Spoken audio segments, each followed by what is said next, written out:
C'è l'insicurezza ormai tradotta per le strade e qui non è un problema di avere un magistrato che ti viene a dire che sa fare le norme.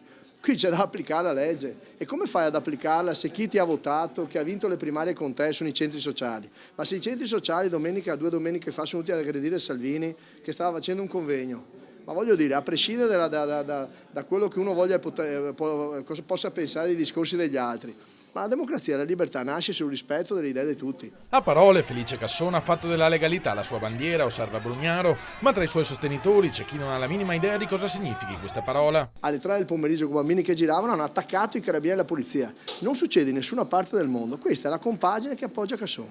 Non c'entra no, passiamo niente. Lei ha sentito una parola di Casson contro questa manifestazione? La vera illegalità è quella dello scandalo Mose, replicano dalla sinistra ecologista che sostiene Casson. Dietro al paravento fucsia ci sono i vecchi partiti del centrodestra, come dimostrato dall'alleanza con la Zaccariotto e con Fratelli d'Italia. La nostra idea è quella di mantenere il presidio dei valori di questa città. Si tratta di rigenerarli con delle forze fresche, delle idee nuove, dei volti nuovi. Questo è il punto. Noi non pensiamo che smantellare il sistema di welfare, nel tralasciare la tutela dell'ambiente per rincorrere qualche interesse particolare sia la soluzione.